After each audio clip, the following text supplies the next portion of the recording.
Let's fix your iPhone's action button if it's not working properly. First, open Settings, scroll down a bit, and tap on Action button. Keep in mind this feature is available on the iPhone 15 and iPhone 16 models. By default, the Action button is set to silent mode, just like before when you could toggle it back and forth. But now you have multiple options to choose from.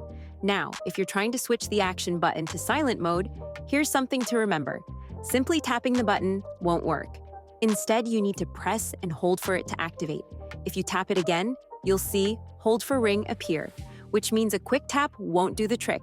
You have to hold it down for it to register. Another thing to check is your phone case. If the Action button isn't responding, the case might not be fully compatible or could be interfering with the button. Try removing the case and testing the button again. While you're at it, clean around the button to clear out any dust or lint that could be causing issues. Next, let's make sure your software is up to date. Go back to Settings, tap on General, then Software Update, and check if there's a new update available. Since this is a relatively new feature on the iPhone 15 and 16, keeping your phone updated is important. As of now, the latest version is iOS 18.3.1, so update if needed. If the Action button is still not working, let's reset your settings. Go to Settings in General, Transfer or Reset iPhone, then tap Reset and select Reset All Settings. Enter your passcode, and this will restore all your settings to their default state. Don't worry, this won't erase your data, but it should fix any issues with the Action button.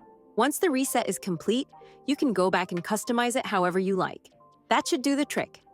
I hope this helps. If it did, consider subscribing my channel. It really supports me. Thanks for watching.